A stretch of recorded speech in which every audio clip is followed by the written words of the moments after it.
Hello everyone, welcome back to my channel. My name is Piyush and this is video number 22 in the series CK 2024. And in this video, we'll be looking into authorization, Kubeconfig, and few other related concepts. So this is a continuation to the previous few videos. So make sure you are watching them in the sequence that it has been published because some of the concepts will be dependent on the previous videos, right? So that's why I have broken down into multiple videos. And the comments and like target of this videos is pretty straightforward, pretty simple. 170 likes, 170 comments in the next 24 hours. I'm sure it will be doable. And yeah, without wasting any time further, let's start with this video. So when you run any command, like any kubectl command, let's say you are running get pods, somehow it is interacting with the server, it is interacting with the API server, and it is getting the desired results. And but how it is doing the authorization? Okay, you have logged in already, so the server knows that yes, it's you. But how it is authorizing your permission, like whether you have certain permissions to get the pods, to create the pod, to delete the pods or not, and how it is doing without specifying in each command. So what it is doing in the background along with kubectl get pods, it is passing some other values. Some values such as, server details. Server is your API server. Then your client certificates, right? And then your CA certificate, your client key, and all those details, right? So these details are being passed to this command, but we don't see it because it's been passed internally. How are we passing it? We are passing it with a file called kubeconfig. Kubeconfig has all those details. And even though we are not specifying over here, but we can specify like this: kubectl hyphen hyphen kube config, right? And then the name or path of the config, then it will take that file. So it is helpful in case there are multiple kube config files, so then you can specify which kube config file you are using. And if we are not specifying, because in the previous command we have not specified kube config, in fact in any of the previous commands that we have ran till now in this series, we never specified kube config file. So that means it is taking some default kubeconfig file from somewhere, right? So that kubeconfig file resides in the home directory. So if you go to $home and then .cube, in this folder, this file will be there. So if you go over there, there is a file called config. So this is the file that it is referring as the kubeconfig. Okay, we'll see the content of this file later. First, I'll show you a sample kubeconfig file. How does it look? So it has few fields. So it has API version and kind, that's standard for any Kubernetes manifest. Then it has an array of clusters. So yes, you can specify multiple clusters in a kubeconfig file. Currently, like I have 3 or 4 clusters running on my system, right? So I can specify all the clusters over here with their name and pass it in an array. Then we have users.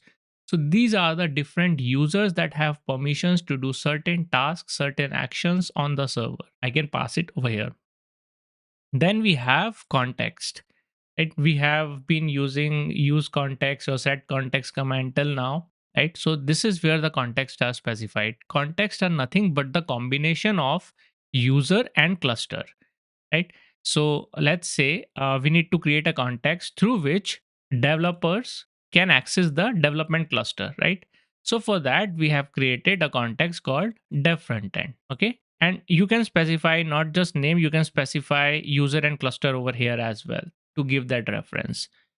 Same way, if you want your developer to only access the test cluster, so you create a new one, and so on. So, and let's say you have a user with the name experimenter, and you want experimenter to be able to access only the test cluster, so you create a context called experiment hyphen text, right? And you can specify, as I've said, you can specify inside this, you can specify different other parameters such as cluster, and then the other thing was user, right?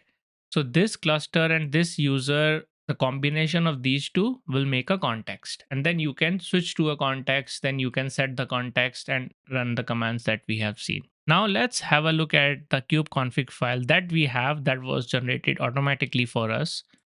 So I'm gonna do a vi on this config.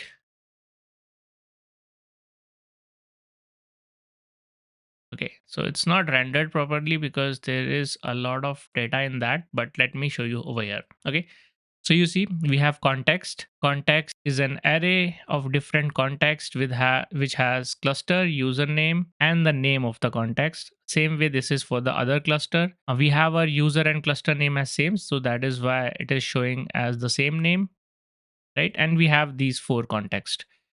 The same way we have users, right? User name and then client certificate data. So over here, we have not specified, right? In the user section, we have not specified how it is authorizing. So we can pass the client certificate over here, the entire file location, or we can pass the data as well. So right now it is passing the data over here, right? And again, it is there for every user, client data, client key data, client certificate data, both the things will be there. So let me just close this file. Okay, so I will also show you, I guess in the next video, I will show you how do we update this file, how do we add different fields to this file, and what is the significance of those things. But for now, if we go to the documentation, there it is, see over here, and if we search for kubeconfig, let's see.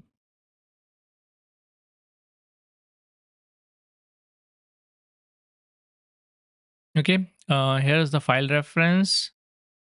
And let's click on this one, configure access to multiple clusters.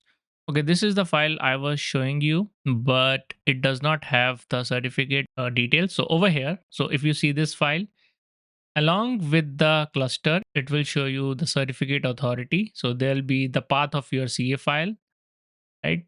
Then it'll have a few other details, and it should have your client certificate and client key inside user. Okay, this is the same field that I was showing you in the kubeconfig, and here is the file name I was passing, or the kubeconfig that was created by default. It has the client certificate data. It's one and the same thing. When we cat on the file, when we echo the content of the file, it will be the client certificate data, right? And basically, yeah, basically that's it about the kubeconfig. But in the next video, I'll show you how do we update it and how do we make use of it. Okay, so as I have already mentioned, the default kubeconfig gets generated in this directory, so it's already there. And you can export it to environment variable if you have multiple kubeconfig, or if you have a kubeconfig file at multiple location. This is the environment variable that you use. Yep. So let's go back and let's see over here. So this is on the left side, we have authentication. This is what we have already seen in the previous videos, which says who you are.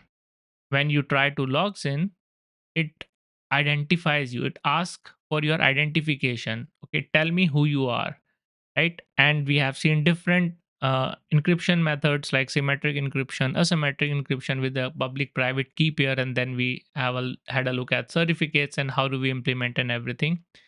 Now the other concept is authorization. Okay, so we have identified the user. Okay, this is a valid user, this is an authorized user. Now we need to check if the users have certain permissions to execute certain tasks. If user is issuing get pods command, does that user have permission to do that? And if the user have permissions to do that, then yes, grant them access, else deny that request.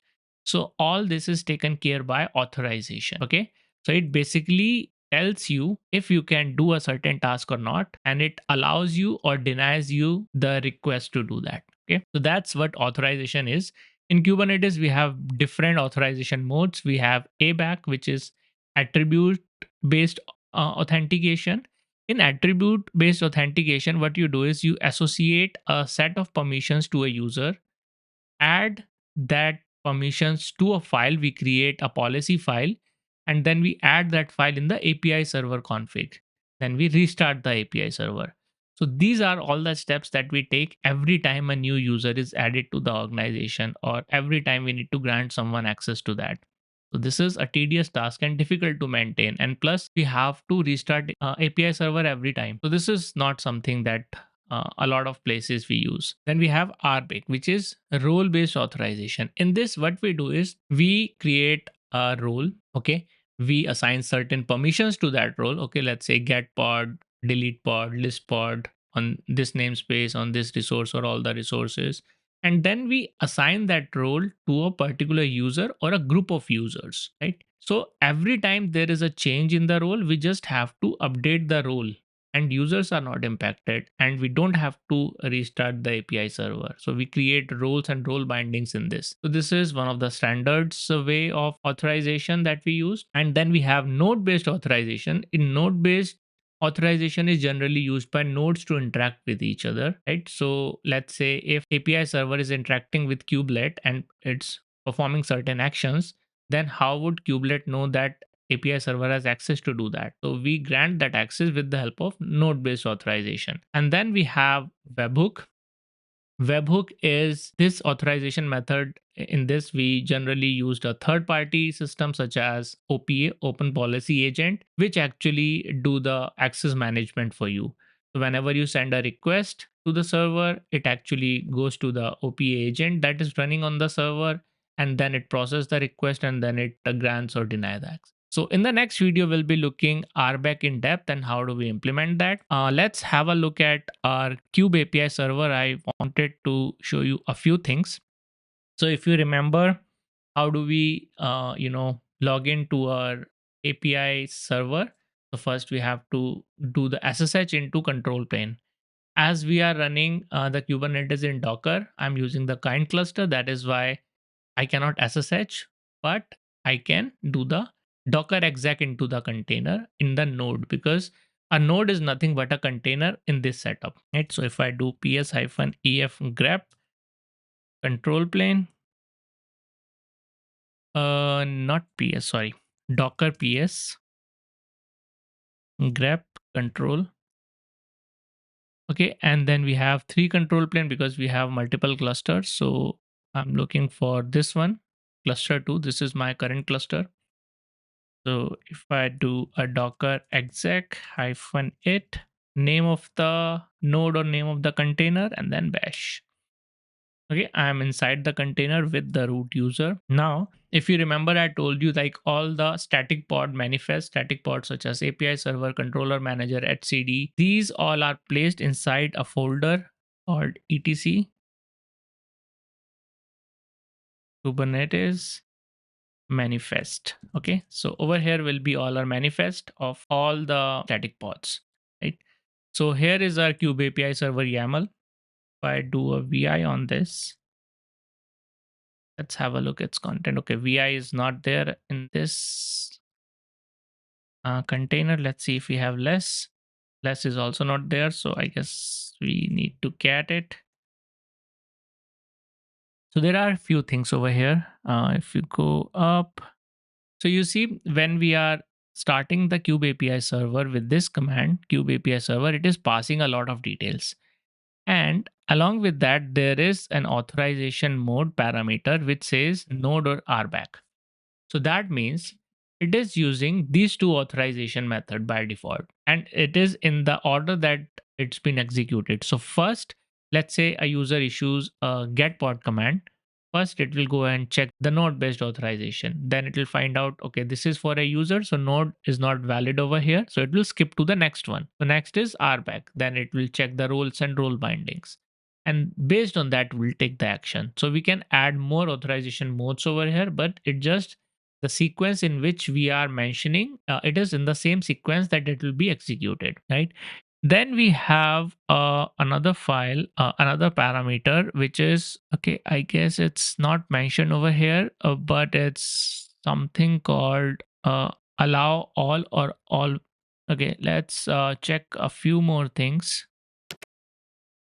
Okay, and here are all the other details like your client CA file, and then your etcd CA file, etcd cert file, e file servers, and then all the other certificates. So every single configuration data has been passed as the command argument over here. Okay, so there is one more thing which is not mentioned over here, but let me go to the documentation.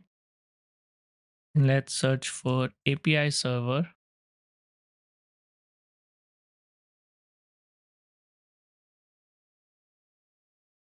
Okay, and search allow.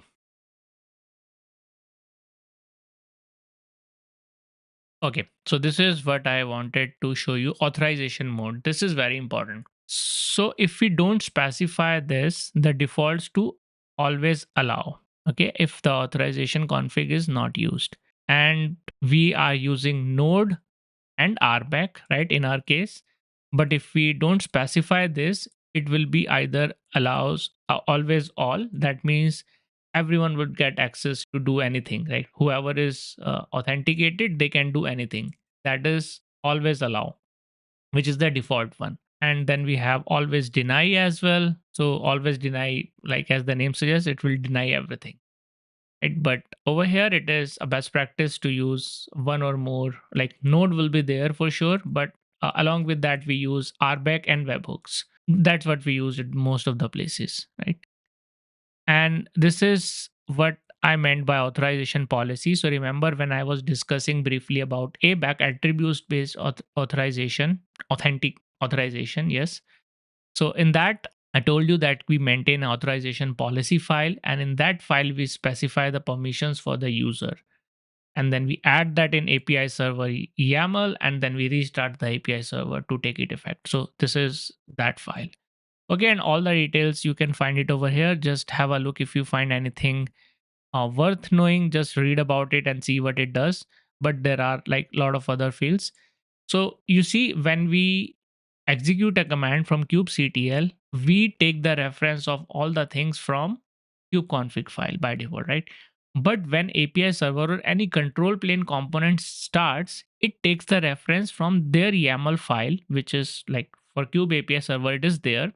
And it has all the authentication and authorization details for the API server. Right? It has all the keys, it has all the certificates, it has all the parameters, authorizations, and everything that it needs, right? So these files are really important to understand. And okay, and it is also good to know that all the certificates by default are placed in which directory in the control plane node, right? So it is etc Kubernetes PKI. So this is the folder where by default all your certificate file will reside. You see over here.